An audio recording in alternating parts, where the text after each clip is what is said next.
What is up, guys? This is Brutal Boost coming to you guys with a video today on a budget PC that has the potential to be upgraded. This is going to be one of those PCs for someone who might have a small amount of funds they want to put towards a PC right now but want to easily be able to upgrade in the future.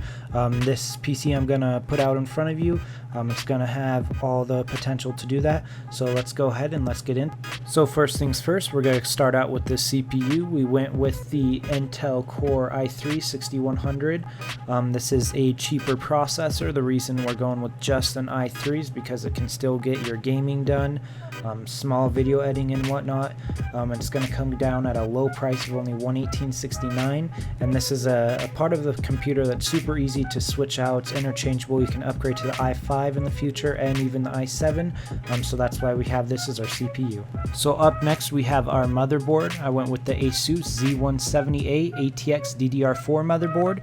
The reason that we're putting a mid-budget motherboard on a lower-end budget build is because the motherboard isn't easy to swap out and interchange. It's something you want to get a decent one off the bat, because when you switch out your motherboard, you have to take everything, you have to unplug everything. It's just a pain. This makes it easy. You put it in, you don't have to worry about it. You can upgrade around it. It's SLI ready. You can overclock on it. There's tons of different ports, SATA ports. It's just a really all-around motherboard. There's a couple lower end budget ones you can throw in there as well. I just think the Z170A is kind of the best budget. The Pro here is a little better. It's personal preference. You can look at them, decide which one you want. I went with the Z170A just to make it a little more budget friendly, and I really like this motherboard at this price. So for the RAM, we went with the Ballistic Sport LT 8GB kit. It's running at 2400 megahertz. This is DDR4 RAM. It's 8GB, so 2 sticks, so you can add another 2 sticks in the future. Makes it super easy to upgradable while keeping it budget friendly at the stage we're at right now.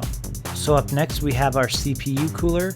We went with the Qtech KC01. It has 4 direct heat pipes. Fits a 120 millimeter fan that comes with the cooler. It's a cheap one. You can do some slight overclocking with it. The main reason I went with it is because it's going to match that color scheme we got going on, and it's only going to be $23. So coming in with our GPU, I went with Asus ROG Strix Radeon RX 460 4GB edition. This card's going to run Dota 2 at around 100 FPS, Counter-Strike Global Offensive at around 170, Overwatch 109, Grand Theft Auto 74 FPS. This graphics card does a decent job for the price you're paying. It also has RGB lighting, so you can change the colors on there to match the scheme. It's something you can upgrade in the future very easily, so I went with a lower end graphics card that can still get the job. So for the power supply unit, we went with the EVGA Supernova 850 G2 80 Plus Gold Standard 850 watt power supply unit. The reason we went with a higher end power supply unit is just because it's one of those things that plugs into everything. If you get a good one right off the bat, you don't have to worry about unplugging everything to upgrade in the future. This should be upgradable and be fine for several years for you. You won't have to worry about it. Fully modular, makes it easy for cable work. It's just a really nice rounded power supply unit. You can also get the 750 watt for about $23 to custom cost if you'd like. So for the case, we went with the Fantex Entho Pro full tower case. This is a really nice case. It's full tower, gives you lots of room for cable management, lots of expandability for the future. It looks really good with our color scheme. It's just a really good looking, well designed case. It's coming in around $110, a little more than I would say the average case is in a build. The reason we went with the better case is just because it's one of those things, you put everything in it. If you want to upgrade, you have to take everything out. It's one of those upgradable things that you want a nice case to start out with, so you don't have to deal with that in the future. Gives you lots of options for storage as well. So for our storage, we went with the Toshiba OCZ Tryon 240GB SATA 3 solid state drive, coming in at $65.99.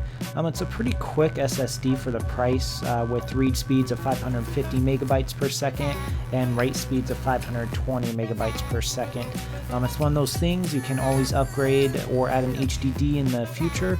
It's cheap in the beginning, put your operating system, then you'll have to re-download it later on in the future. So in total, it's going to end up at around $775. Not exactly budget friendly, but it's in a moderate budget that's going to give you lots of room to upgrade in the future if you don't want to build a completely new PC.